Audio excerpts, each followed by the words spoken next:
All right, let's start our next part here. That will take us home for our setup of the workshop of In My World.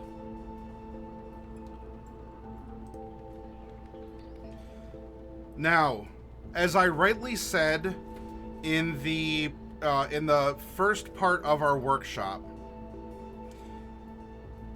you are not an adjective. You are not a statistic. You, as an individual, thinking, breathing, feeling human being, for all that you are right, all that you are wrong, all that you have learned and have yet to learn, you are your own person. So we are going to be talking about statistics. We're going to be talking about demographics. Because this is going to be a way to build your world and how you want it to scale, how you want people to live or react, how you want people to interact with your magic system, whether that is a magic system that you've seen in an anime or a manga, it's some Sandersonian style that you've read in one of his books. It's something that's really just softer and enigmatic, like a Tolkien style system, which is perfectly fine. But before you can go about that, or just go with the default and say, we're playing with what's in the player's handbook, and that's fine. Nothing wrong with it. I'm not going to really talk about that as the default, because that is the default. You can always just do that. And that doesn't necessarily bring us into considerations of In My World. So we're going to look at a few things, okay? We are going to look at some data about worlds and campaigns and players, and even our own world, depending on how it has been measured historically. Now, what you're seeing up here, the first point to bring up,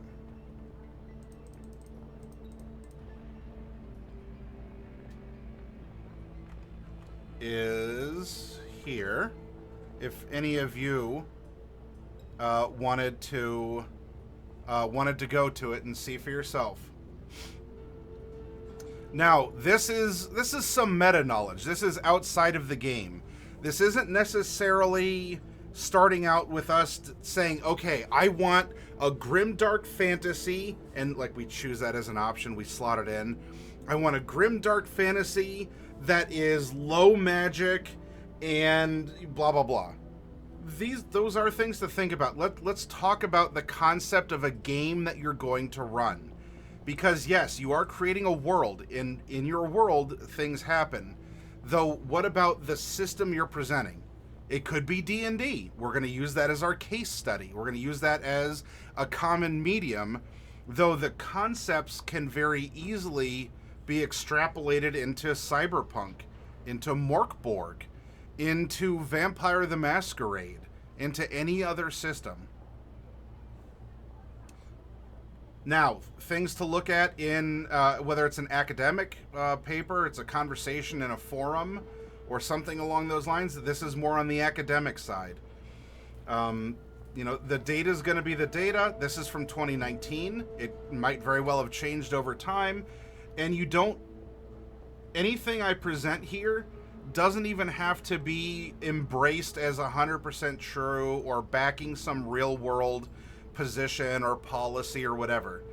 I'm bringing up considerations for you to help you build a world to present, maybe through a book, or especially in writing or not telling a story to your players, in adapting a pre-written module to give it a little bit more humanity to it, if you wished. All right, so methods, this is what you see in scientific papers. So in this case, there was 400 responses, kind of a small sample size. You can read about all of this, the things that could skew numbers or whatever. Taken for what it is, I'm talking about the concepts. Not that this is an irrefutable truth that is 100% accurate to one thing or the other.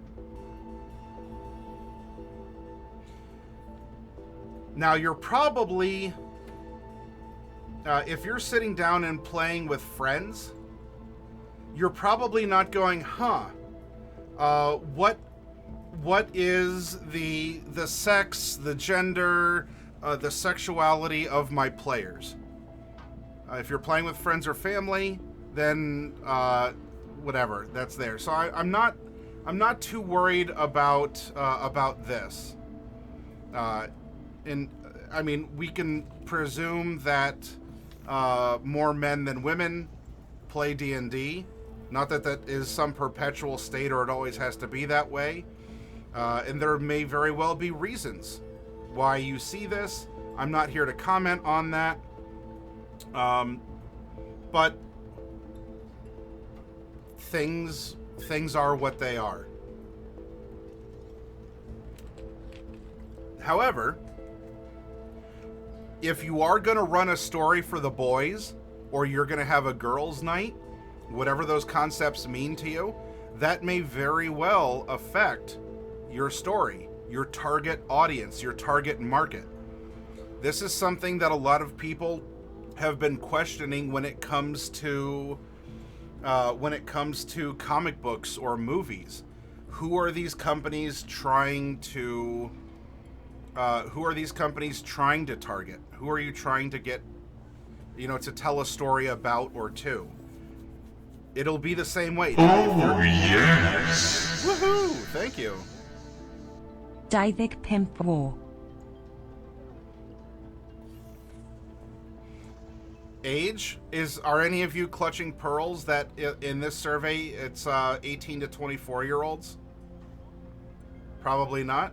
Now, in the time since 2019, after COVID rolled through, etc., I think we'll see greater numbers, and the everything will skew for various reasons. But this is something to consider as well. Are the people that you're telling your story to, or that you've developed this world for, or through, or with, or any other adverb, right? The themes that are generally presented to 18 to 24-year-olds might be able to be liked and appreciated by those younger or older, though a table of 18 to 24-year-olds may have consistent differences, especially over time, than a table of 40 to 44-year-olds, or 50 plus.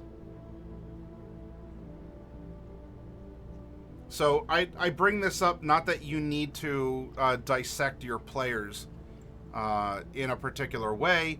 These are considerations for your audience. Years of experience, especially since 2019. Obviously, this is going to be a lot more skewed now, and is going to be heavier towards the one end. Preferred edition, we have that is what it is. Though the type of game that you're running, this is just within D&D. This can have a big impact on the world you want to run too, whether it's a 7th Sea Renaissance era style world, medieval fantasy of D&D, or if it's something that is more relatable to the Occidental or Oriental hemispheres, the oral or astral hemispheres of the world, or you do a cross-reference of them, and there you go. Average group size. This can also play into what you present in your world, or what you bring up. This is definitely going to be skewed since 2019. We come over here now. Something to bring up. Human, elf, half-elf. That makes sense. Tiefling. Tiefling in this is the 4th most popular race to play. And this is something to bring up in your world because your fantasy world might be human only, or tiefling only, or elf only. The humans in the Zelda games are elves. I mean, Hylians, but, you know, they have pointy ears, right?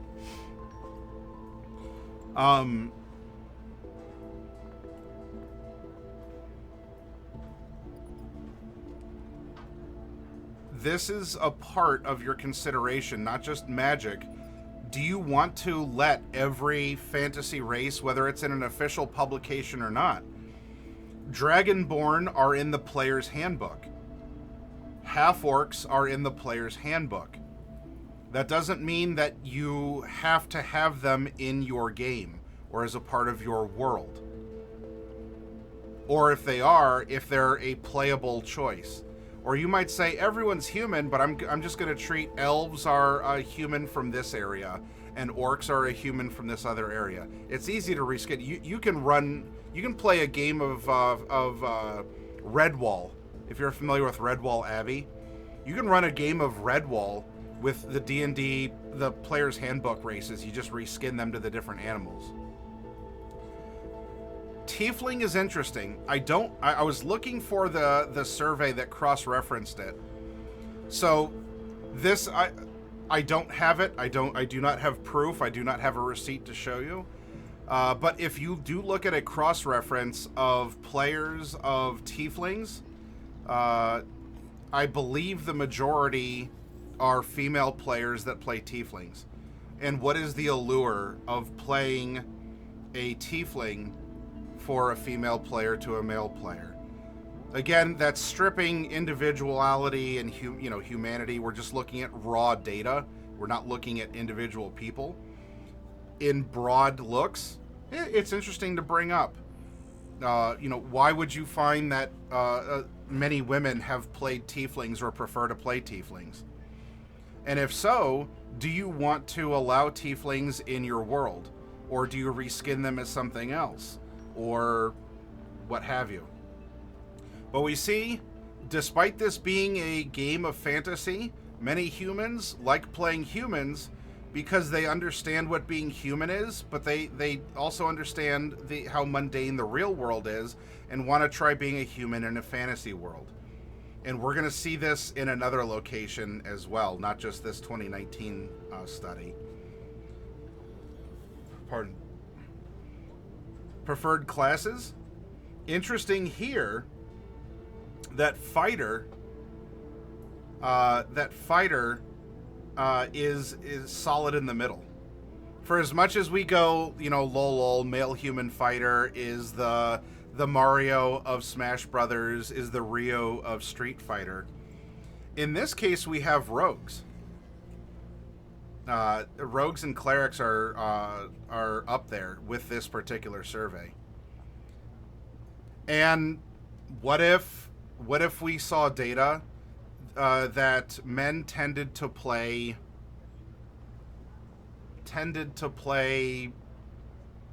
fighters, barbarians, women tended to play rogues, sorcerers, maybe a warlock, especially since warlocks are very instilled in 5th edition now.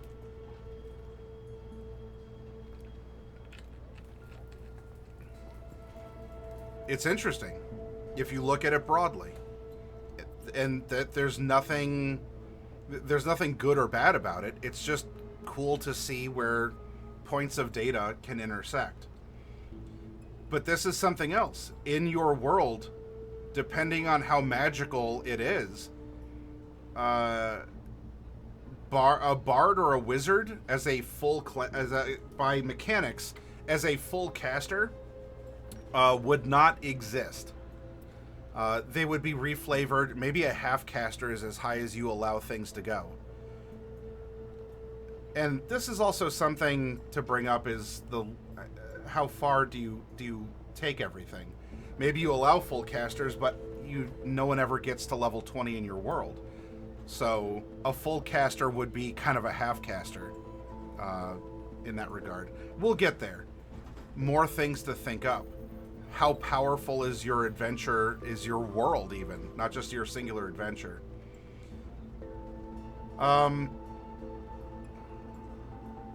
So we have some other crossovers. Whether or not this is relevant to you, you find it interesting, or you go, I don't care.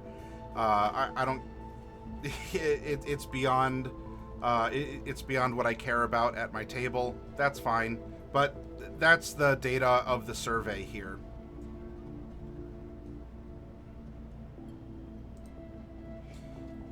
So we come back off of that over to this is a Reddit post.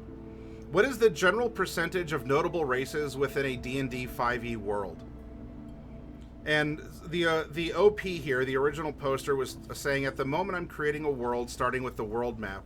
I'm trying to assign general population amounts around the world of the more notable races. Races I'm looking at right now are human, elven, humans, elves, dwarves, I guess that'd be dragonborn, and maybe giants or Goliaths. What do you think? In your normal stereotypical world, would the percentage of each be the major overarching races in the world?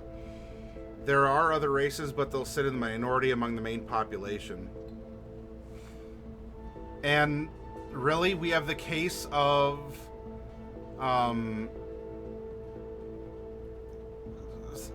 we have the case of I don't know if first post is best post here, but many you find are just going to be what humans, elves, and dwarves. Very classic. That's why even in the player's handbook, the four main races are humans, elves, dwarves, and halflings. The other 5 are optional, are offered as these are others that you might consider for your world outside of like the 4 core fantasy races in the player's handbook. It says that's usually because new players choose those races and the populations they live in based on the same.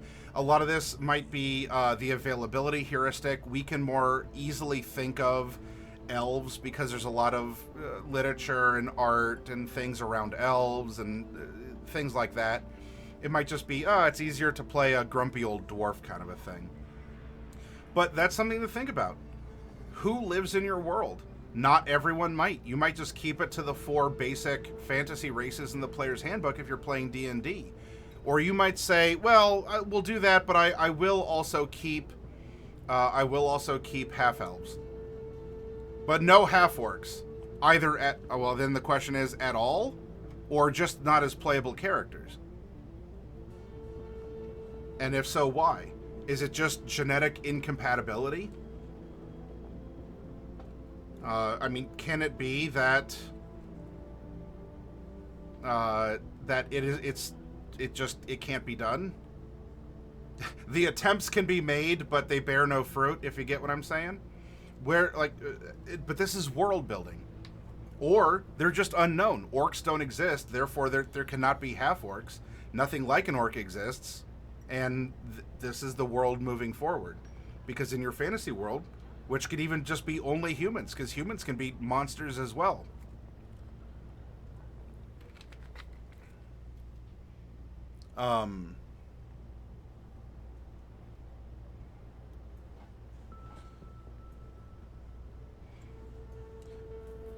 But you get a lot of advice here that, here's a general table that you can go off of, but really, this could be anything that you want. If you're just playing, again, vanilla out of the book, then, well, they all exist, so they're all out there somewhere, and you throw it in for randomness or spice or whatever. But it doesn't have to be that in your world. These are things to think about, though. And, of course, how it shifts and changes. In our real world, if you would like interesting data, look at genetic maps of traits of people. And how people would be, how us as human beings are mapped out across the world based on features. Could be pigmentation, could be epicanthic folds, it could be eye color or hair color or something else. And you can use that as a basis of then spreading out fantasy races. Or you go, actually, in my world, dwarves are humans. It's very rare to find these,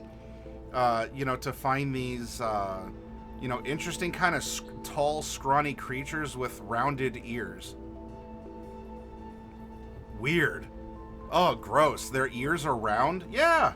It says dwarves with dwarves and halflings might have slightly pointed ears. Elves have longer pointed ears. What about humans? Well, humans have rounded ears. Ugh. I mean, if you're into that, I'm not gonna. I don't want the Kingsguard after me for saying something I shouldn't say. But round ears? Oh, come on, dude. So things to bring up is who populates your world, and is there a way that you actually want to spread that out? Oh, you know what? I forgot to put the thread up here for those of you who might want to read along. Now, if you enjoy tracking this kind of thing, I will direct you over here to EN World, where someone did make a calculator for Excel, or I have it in Open Office here. So a question that often pops up when considering a D&D world is, how rare are adventurers? How easy is it to get access to a 4th level spell? Would casters producing 3rd level magic own the economy of this world? DMs, for the most part, hand wave these questions. This is absolutely true. We just presume, again, vanilla out of the book, oh, everyone can get to level 20 because level 20 exists. Why? And we know the spells, we know the components. We have, highfalutin artifacts and everything for those level of players. Why wouldn't they exist in my fantasy world? Which is fine in the vast majority of games. However, if you like to be more detailed in your world, then this Excel file could be of help to you. And if you look, there's a calculator that, I'll bring it up and you can see a little bit closer up. What I've done is make a customizable spreadsheet that lets you tweak things to your world to give you a rough approximation of how many of each type of class there are. Most importantly, the spellcasters will tell you the availability of spells. How it works is you set up your world population, what percentage of people are specialists, aka not just digging in the ground to feed themselves, and how often do people level. A 2 setting, as shown in this example, means that if you have 100 first level people, 50 of them will make it to 2nd level, and of those 50, 25 will make it to 3rd, etc. From there, you can set how common various classes are. If you run a nature-heavy world, maybe druids are common. Maybe your world is very civilized and barbarians are practically unheard of. You can adjust the frequency of each class and the sheet will handle the rest. Now, the meat are the spell slot tables. I assume that NPC classes don't contribute spell slots. For the most part, they have very few, and most of them are used for their own purposes. For the rest, I provide the number of spell slots of each level based on the PC spell progression. AKA 3rd level clerics contribute 3 slots to the 1st level pool, and 1 slot to the 2nd level pool, and yes, arcane recovery is included. The last table is spell demand. What I assumed is that 1st level spells are desired by everyone. Even your farmer could use a Cure Light Wounds here and there. Anything higher is desired by specialists only. I mean, sure, a farmer would love a 3rd level spell, but he either doesn't have the means to get it, or doesn't know a caster that could do it for them. As a result, demand for higher level spells is defined by the number of specialists in the world. In our example, every 1st level bard spell is desired by 91 people, but not every day. So it's fairly easy to find access to it if you're looking for it. But for a bard 7th, you're competing with over 30,000 specialists. aka people just like you, for that slot. It's going to be hard to find, and it's probably going to cost. This gives DMs a ballpark of how easy it is for their players to find various spells in the world. The various values are customizable in the second tab, blah, blah, blah, and there's an update to a newer version.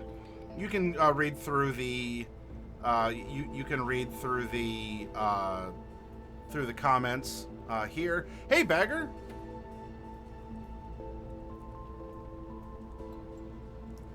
Yeah, sorry if I didn't hear anything, but welcome all the same. And this is something for you to sit back and say. Yes, it is a very magical world. It just so happens that nature magic doesn't exist. So there actually are no druids or rangers. Hi, Lucius. Welcome. Or most magic is are druids. Most magic is is that. Or sorcerers don't exist in this world. There is no magic from the blood. All magic is manifested by components and gestures. There's nothing that is intrinsic. That might even mean that not just arcane sorcerers, but that might mean that there is no divine magic. Unless it's just a reflavor of arcane, but you still need to call the magic down with something in particular. You don't just get it by, doing math in your wizard book. So, things to think about. And I have this tool brought up, and we can play around with it. I'll show it off here. We can see how the numbers are affected as we go through, and we can play around with this. So if you want to build your world, how common are things? Does that mean that for a very rare for sorcerer or warlock or paladin, that player characters will never be those things? In which case, or if you say, well, player characters can only be like martial classes, or the closest I'll allow might be a monk with kind of supernatural intrinsic power, but there's no casters. Rogues can do fantastic stuff, but it's not supernatural. Barbarians do cool stuff, but it's not magical. Those are calls for you to make. All right, let's close that and continue on.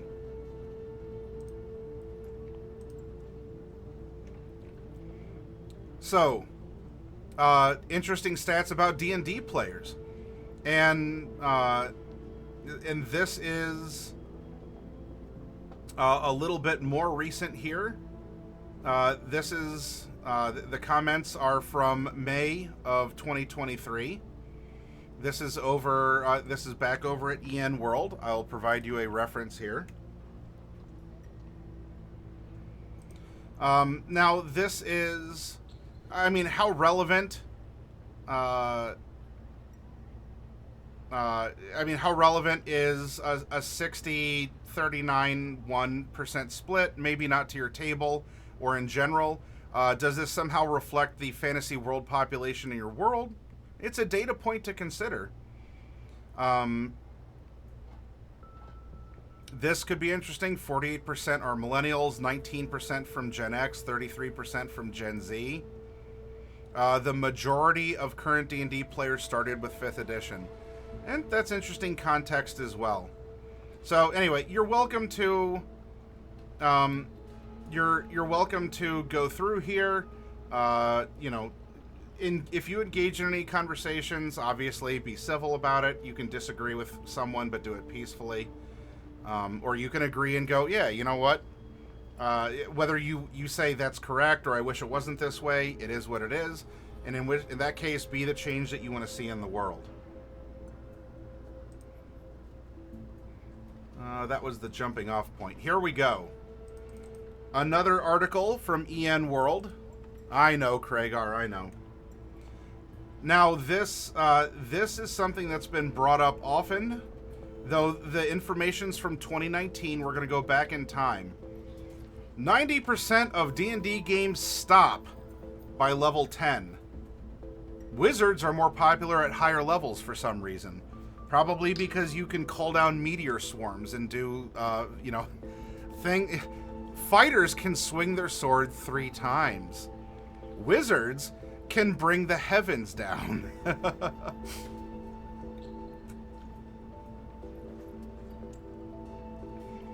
So this might have changed over time, but if you look at the tiers of play, tier 1 and 2 will take you up to 10th level.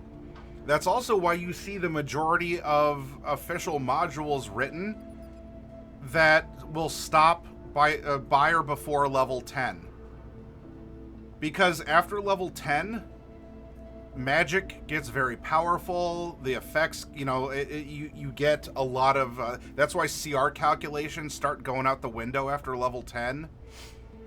1 through 10 is the sweeter spot. You can do cool things. You're still kind of vulnerable, so there's a lot of risk. And that could also have other out-of-game considerations that, whether it's attention spans or just real-life obligations that happen on a particular basis, weekly or bi-weekly or whatever. But most games stop by level 10. And that might mean that in your world, levels 11 through 20 might not even exist. Like, you cut the player's handbook off.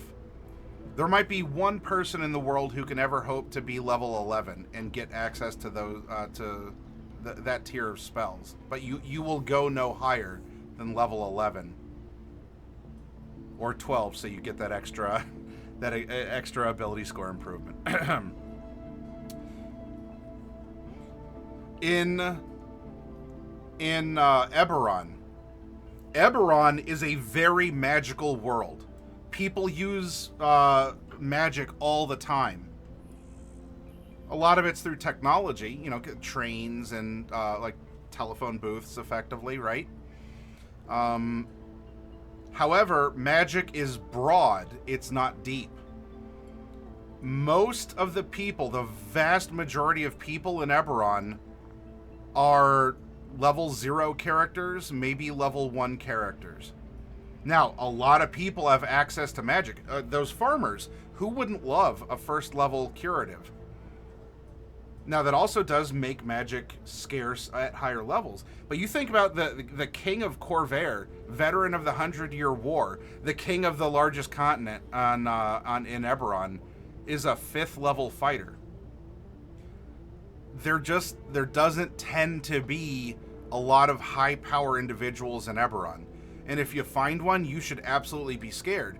Eberron, as a setting, loves to be street level, loves to be noir, procedural. You are vulnerable. There's a lot of danger and a lot of mystery to these pulp exploration adventures. It's pretty easy to be brought down. You have to use your resources a lot more wisely, because you're not sitting on 500 hit points and you can recover your spell slots, in the blink of an eye, kind of a thing. So, baked into Eberron, not that you can't go higher, but there's already that consideration that this is a lower level setting, and your game will most likely end, but even before level 10. You can still tell high stakes, compelling stories, emotional stories. You can still do amazing acrobatic things. You just don't have to roll above. Sorry, I don't know if I have like a stray mustache hair that's tickling my nose. You just don't have to pass, a DC 45 or something, right? So, this is something to consider. Here we have classes by tier of play. So tier 1, the super low level, it's fighter is big, fighter, and there's rogue.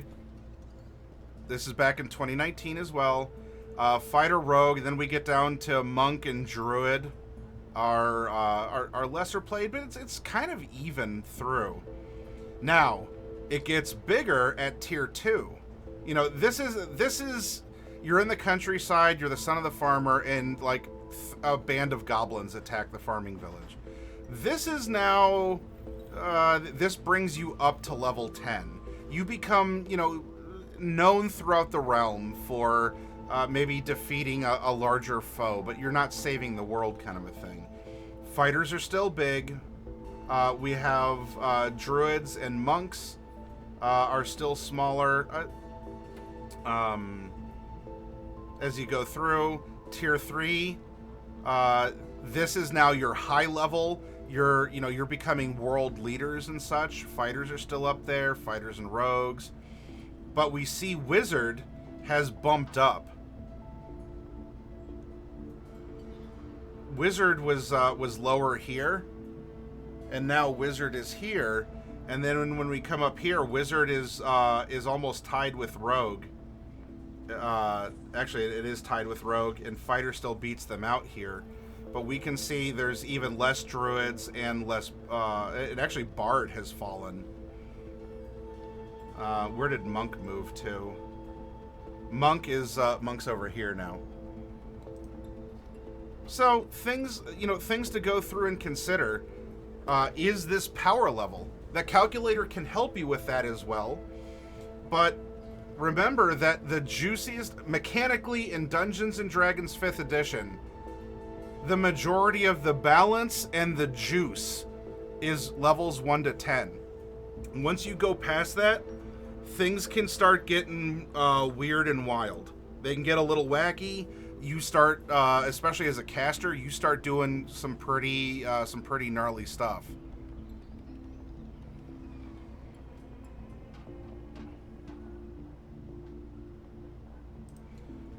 And so why is that? Why do most D&D campaigns end well before level 20?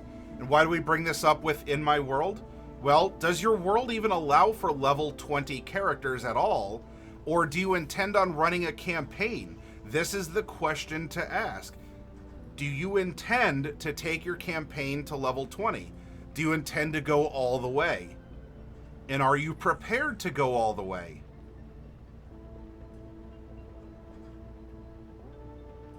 That's the soul searching as you're setting up your campaign. I feel like I can. I'll add this.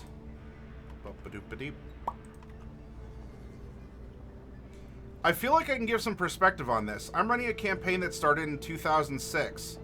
Yep, 13 years in the same campaign and still several years to go to complete the story. 2 of the players are original starting characters. The rest have joined along the way, although in some cases that was 10 years ago now. The first set of characters were created at level 1, had a personal prequel that got them to level 3, and then the group met. The group is now level 23 to 25. I predict the party will be level 30 or so when the campaign finally finishes. By the way, 4th edition would take you through epic levels, which were 21 through 30. That was a baked-in consideration that you could play up to level 30 in 4th edition.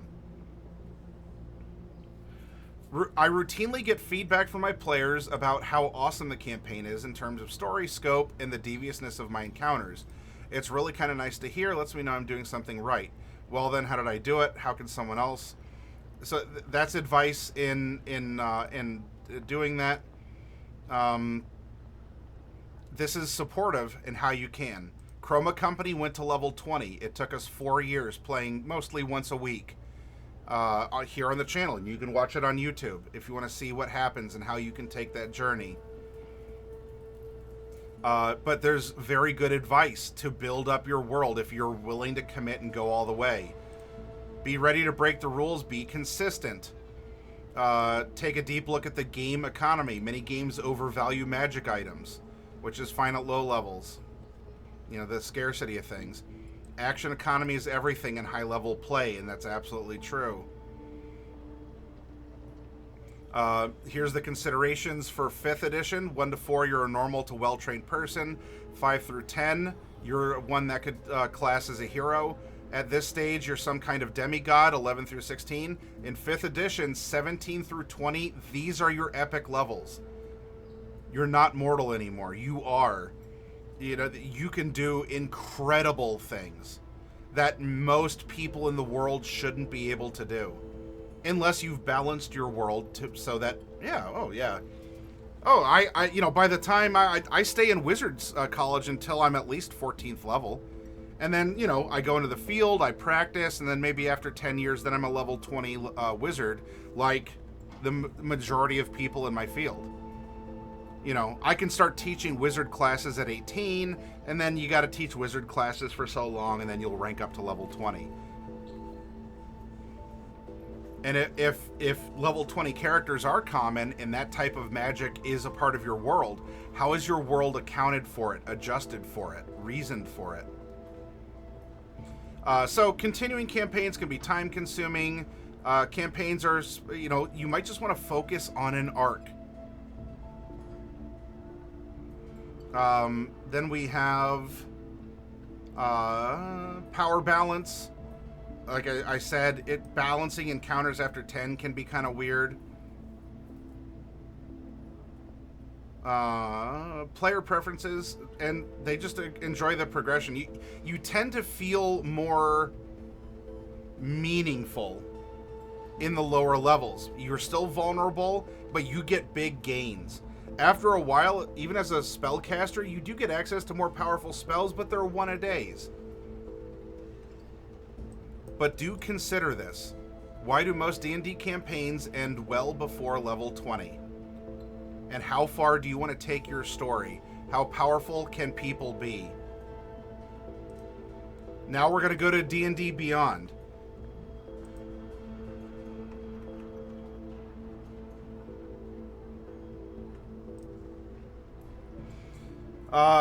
So this is internal to D&D Beyond. Not everyone likes, wants, or uses D&D Beyond.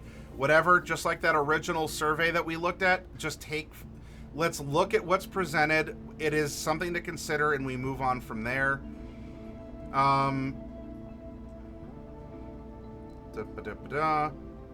Average. So this is interesting too. Average age of characters created. Now, how does this? Let's pretend that the two surveys can go together. Granted, one's from 2019. This is from 2023. Average age of characters created is level 28. If we go back here,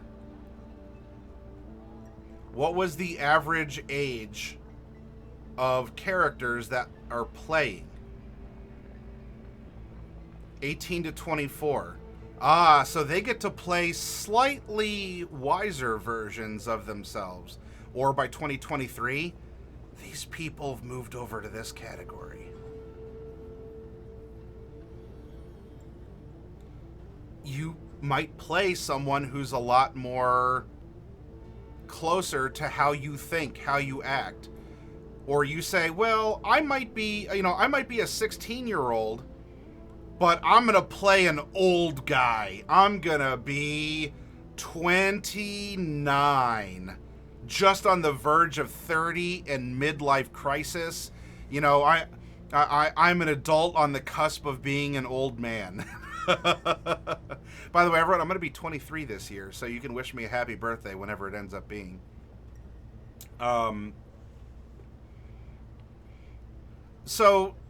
This is probably also just a sweet spot where the young age up a little bit to, be like, oh, I'm cool, I'm wiser, I'm, this. And then we get people on this side of the curve who say, yeah, you know what, my back hurts a lot and I don't want to play an adventurer with back problems. So I'm going to go back here to this sweet spot as well. This, though, can spill out into, do your elves live for 700 years? Or do your elves just not die of natural causes at all? Or are they super short-lived elves that only live until they're 35? Your world, your campaign will be different than this is out of D&D's considerations within a D&D program. You're welcome to deviate from this, but this is something to consider as well. This is interesting. Average current level of characters created.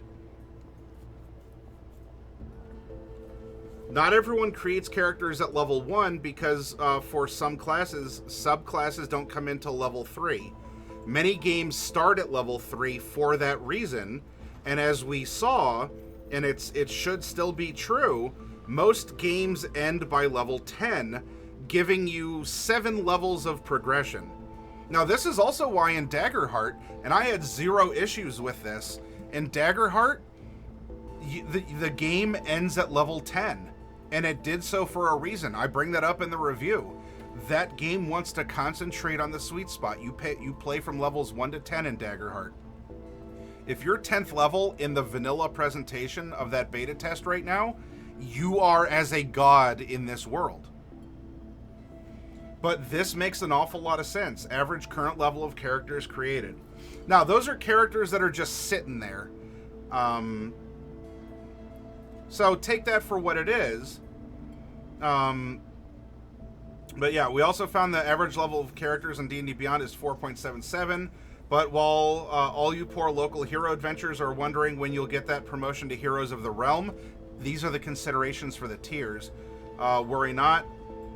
And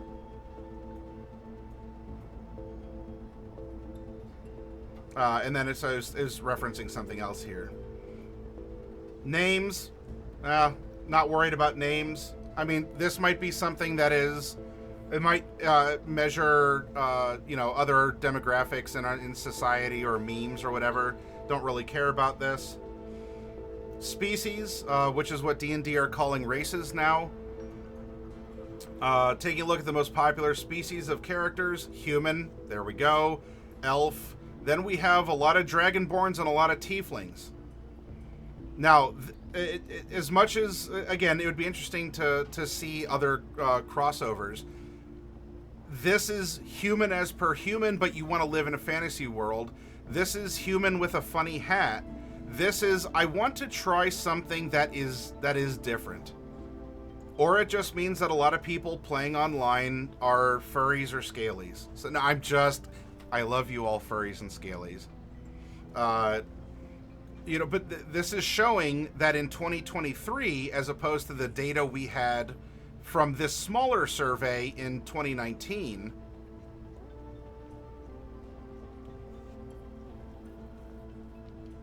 Doop-a-doop-a-doop-a-doop. No, that was player stuff. Yeah, there we go.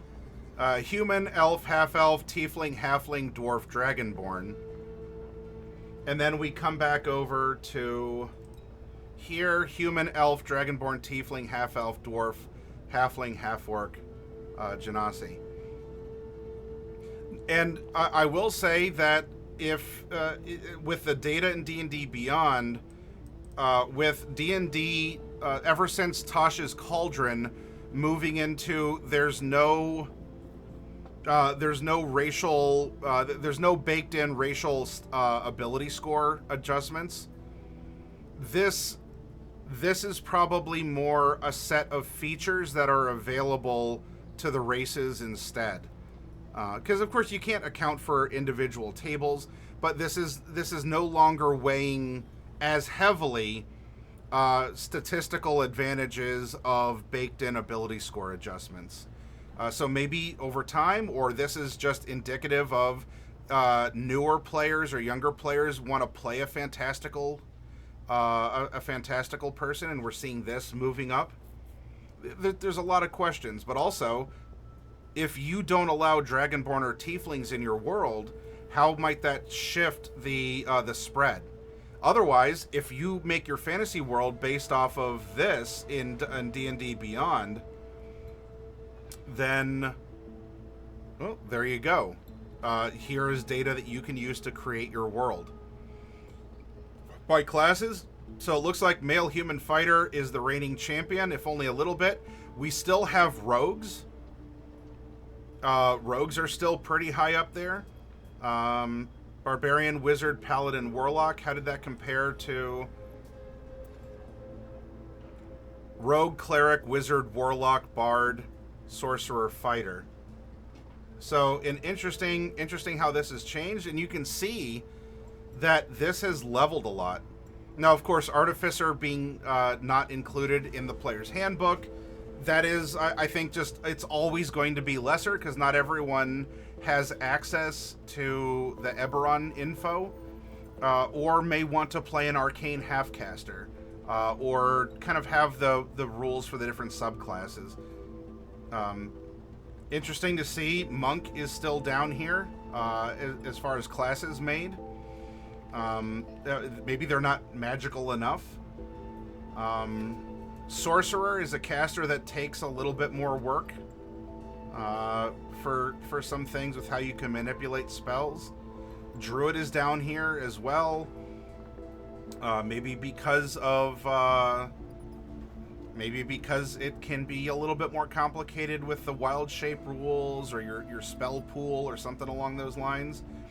We see here, of course, monks have a lot of options with what you can do with your key.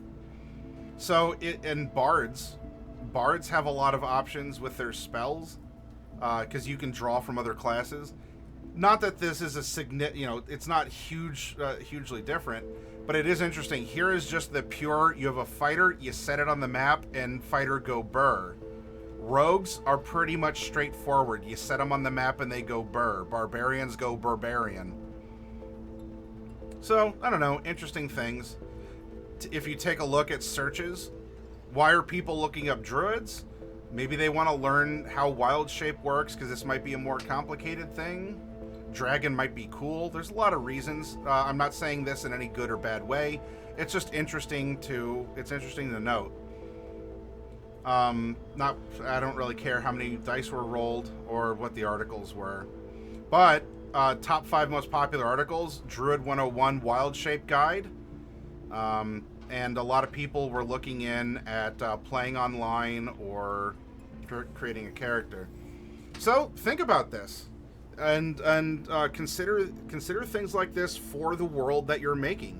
Do you want it to be reflective of broader IRL population statistics, or with the current rules and spells and everything? If you don't want to do a lot of custom tweaking, what else do you want to? How else do you want these trends to come up in your world, in your campaign? And your world might allow for level 20 characters, but are you really ever going to play up until 5 or 10 in this world?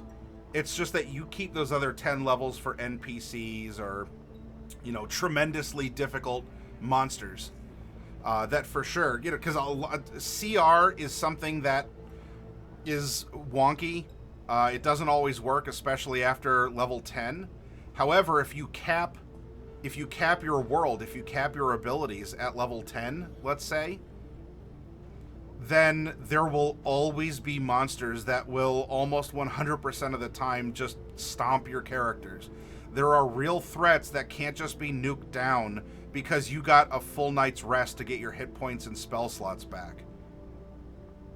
And you don't have to play with the math or change anything. Also, hi Belladonna. It's still Bob, Bane. It's still Bob.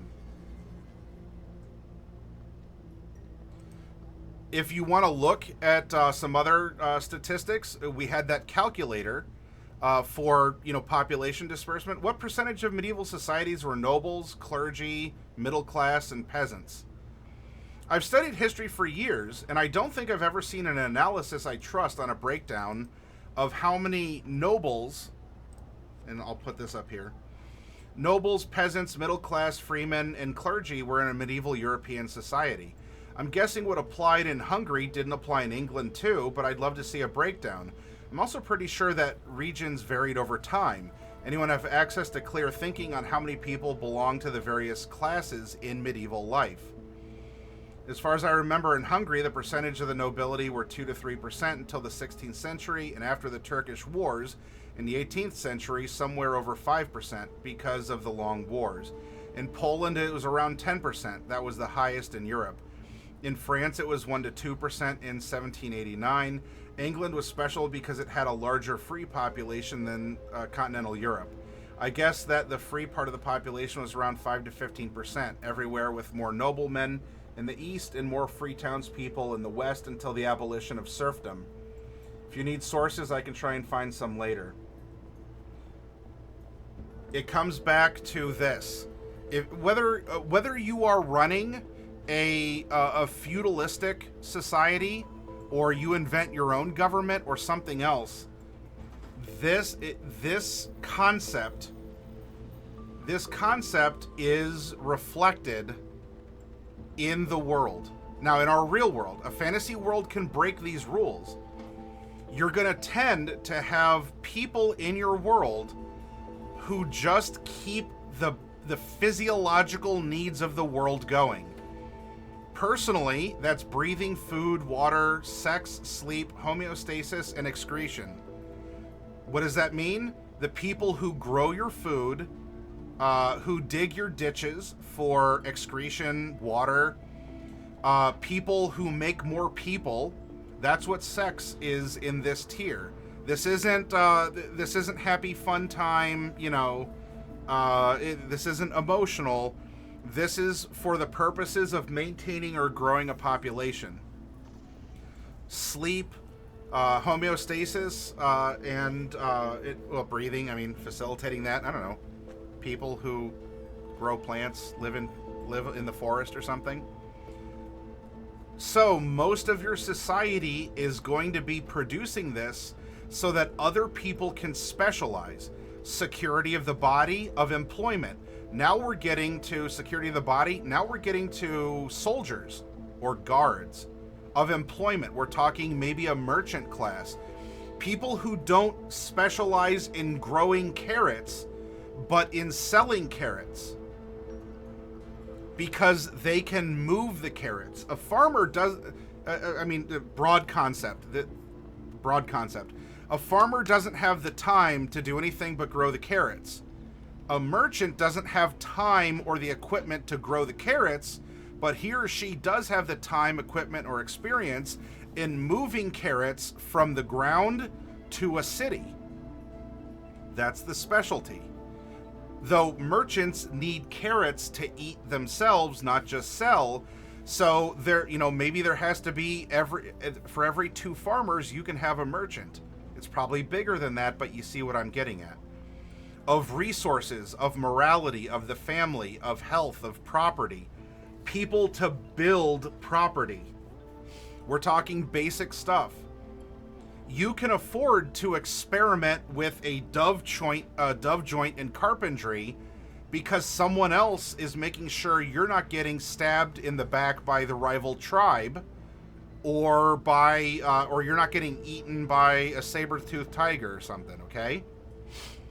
And also, the person who has the time and the luxury to scrape bark off wood with a stone or a knife or something can only do so because other people are providing people to gather the resources or food. Then, with this, we move up into friendship, family, sexual intimacy. This is now getting into perhaps tiers that promote this, because you can't have a bar that allows for whatever to happen inside. It could be sex. It could be food. It could be that's where the guard goes after the shift to just blow off some steam. You can't have the bar until someone's invented the wooden dove joint to build the bar. And you can't have food in the bar unless someone produced the food. Ah, okay. Well, now that we have this bar, self-esteem, confidence, achievement, respect of others, respect by others, the person who's running the bar is really the only one who has experience in running a bar. This is the first of its kind. This is unique. This is uncharted territory. This person has done something no one else has. This person is commanding resources and people unlike any others have. People go to the bar, and if they go up to a certain room, they make more people, or they get fed, or they can meet up with friends. Or they can make friends that are more than just, we need to perpetuate the population. Maybe you actually have a dart contest. No, this isn't the military. We're not practicing throwing javelins at actual targets for a job or for the fact of existing. You're throwing miniature javelins at a target for fun. Weird. Kind of like in Back to the Future 3. People jog for, people run for fun. How is that the future? You know, how is that some paradisical future that we've been promised? Instead of flying cars, people jog for fun? Can you imagine living in a society where you can afford to jog for fun, or because you've eaten too much food, you have to jog to get exercise? Because you're fat? Who is fat in this society? Who can afford that? Well, now we're getting to the point where you can. And then we come up to self-actualization.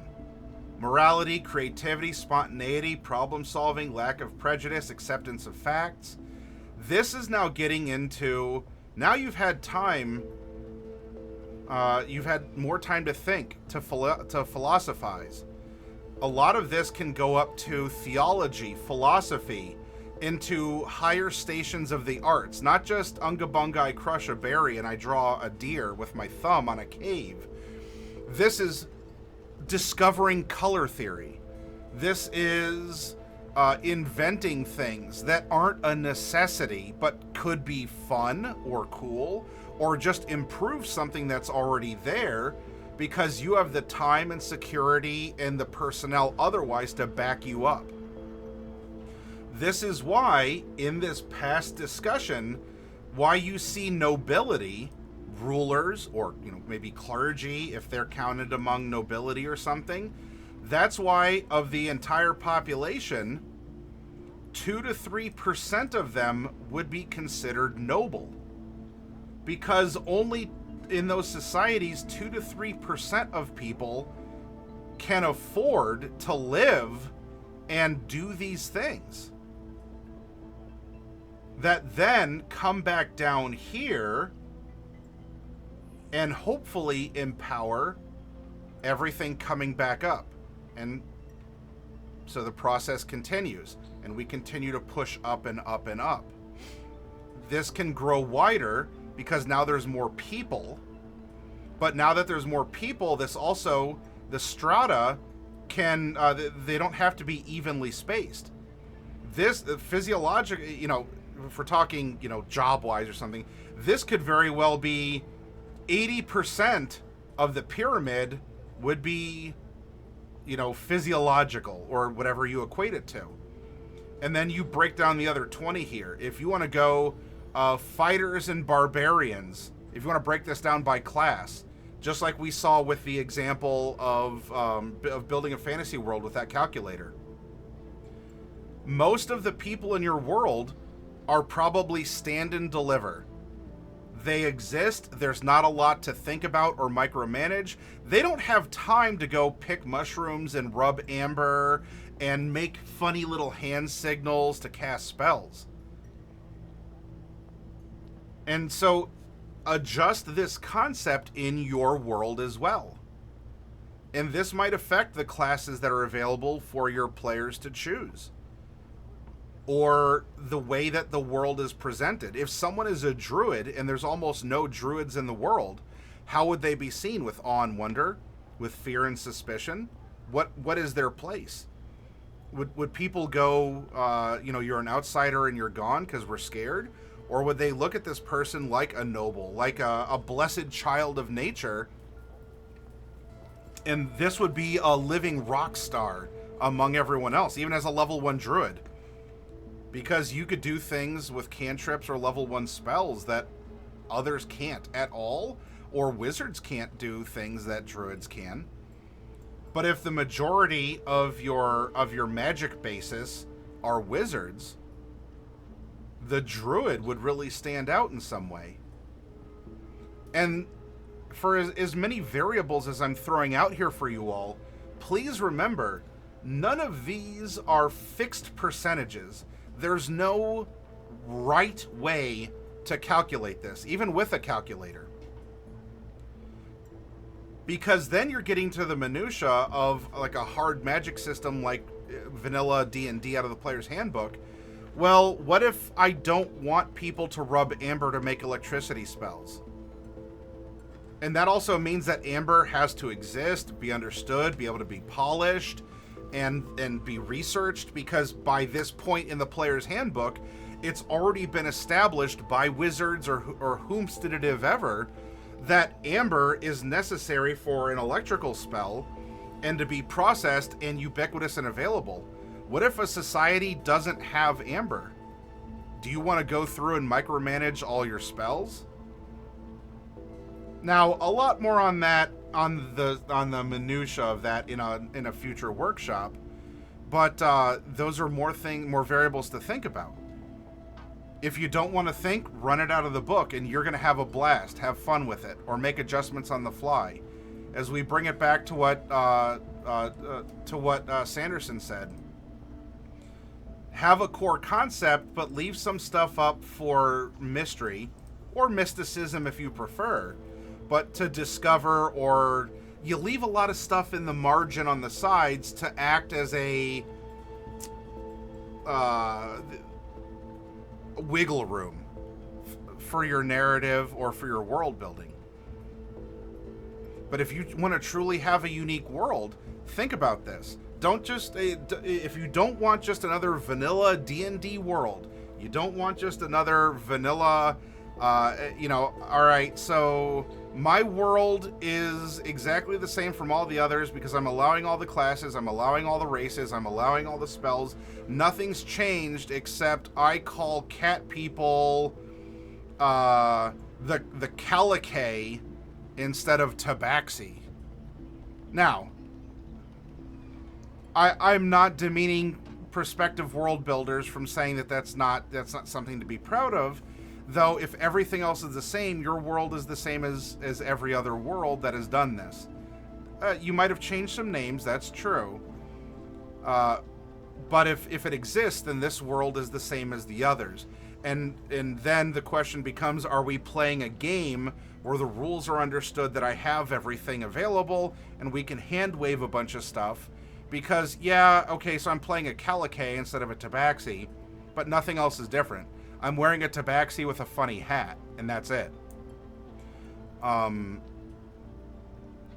then maybe even in the middle of the game, we just keep calling them cat people, or we just all slip to Tabaxi, because everyone knows that Calicay or Tabaxi, but because we know the word Tabaxi, we all just say Tabaxi, even though we totally mean that it's Calicay.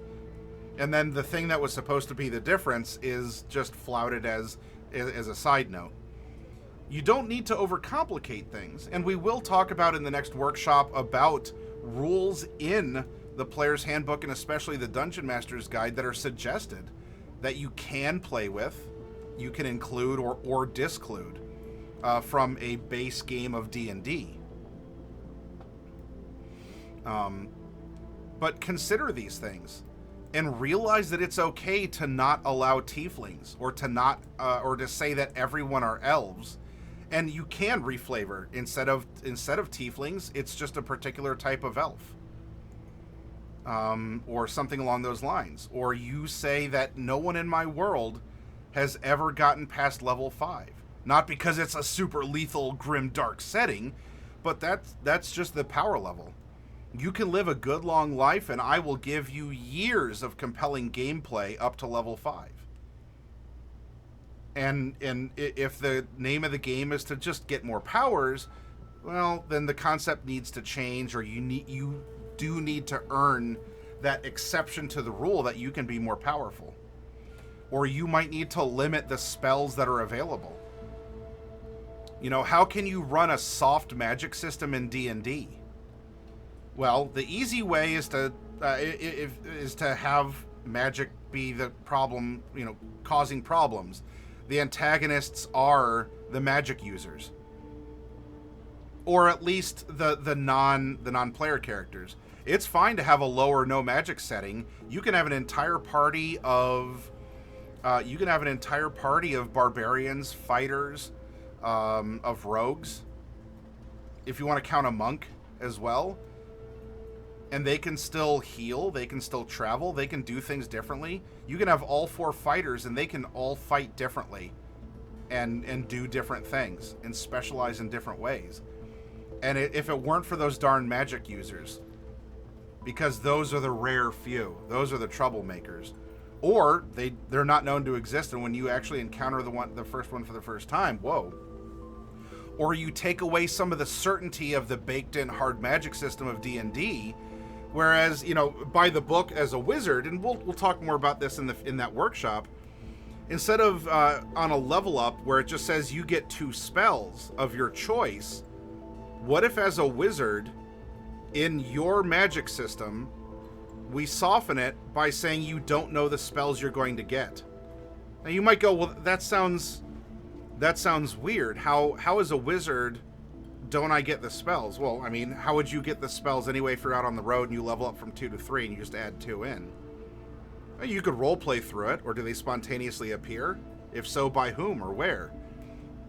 Or, in this world, you might keep a highly magical world, but no one is in control of the spells that they have.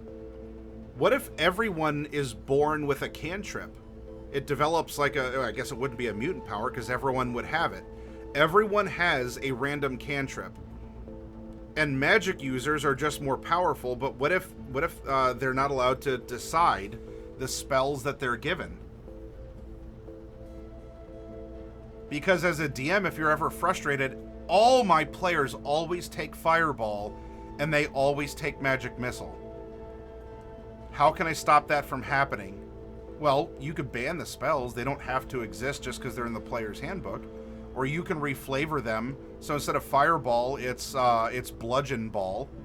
Things don't light on fire. It deals bludgeoning damage. And maybe it could be resisted by things that can resist bludgeoning damage. Who knows? So you can do customization there. Or you say, look, as you get your powers, you're not guaranteed to get Fireball. And that means that the outsiders that are controlled by the DM, you might choose. In the realm of uncertain fireballs, the one who certainly has Fireball can be a threat. And that would mean that we go softer, and it's now up to the players who are not less powerful, but more powerless over the tools at their disposal, because they don't get to decide the magic that they have. But you as the storyteller reward creativity. Oh, what do I do with this stinking cloud? Who uses stinking cloud? Every care-up forum I've been on never chooses stinking cloud. This is a straw man. I'm being hyperbolic, okay? I don't know. You tell me. What do you want to do with stinking cloud? We'll play with stinking cloud as per the book. You got it in the random roll, and you knew what you're getting into in this world of magic inhabiting everyone. In fact, I even gave the fighters, everyone gets a cantrip, okay? But what are you going to do with it? Because remember, everyone else doesn't know you have it till you use it, and not everyone may understand what it does or how it works. And you're also not guaranteed to go up against a bunch of people who are guaranteed to have fireballs. That unbalanced, that instability, that unknown provides the margin, the buffers that you're seeing on the side of this article for your world to grow and flourish, for there to be constantly new discoveries. And this isn't just another wizard with most of the same spells that that wizards take. I didn't see it in the D&D Beyond statistics. I would love to be able to take a peek and see what the majority of druids take, what the majority of wizards take. There are some spells that are just, they are mechanically and or statistically superior. That it is what it is. What would you do? Actually, how about this? What would you do in a world where the True Strike cantrip was actually powerful? What kind of a world, in your world, what kind of a world would actually make True Strike consistently desired? A game breaker, not just a game changer.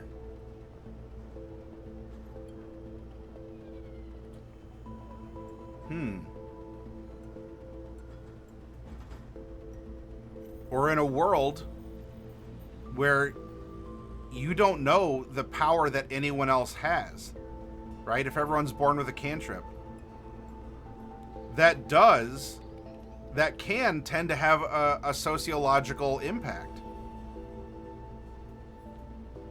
That might mean people tend to play nicer with each other because you don't know if that person has a damaging style cantrip or a helping cantrip or something else along those lines.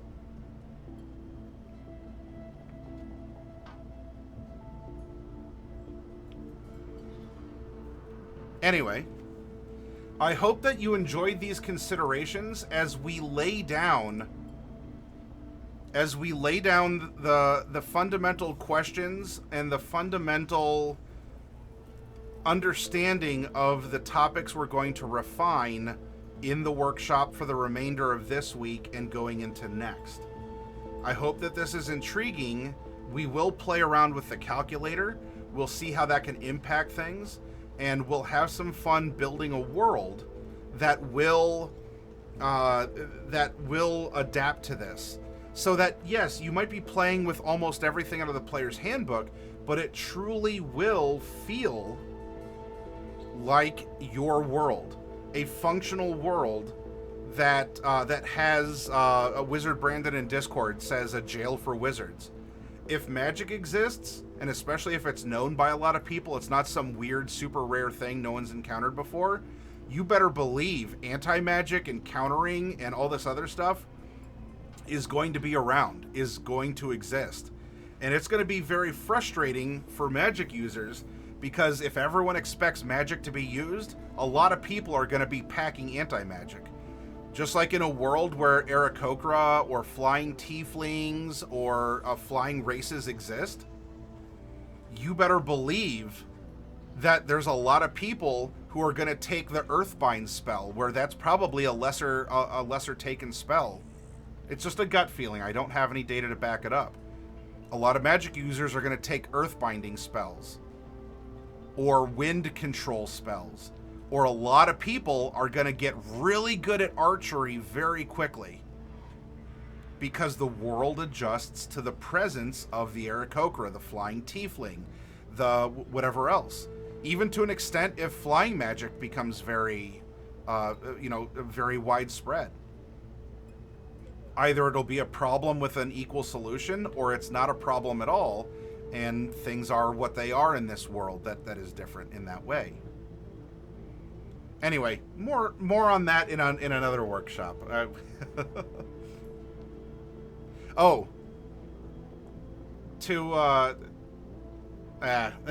get to it in the other workshop.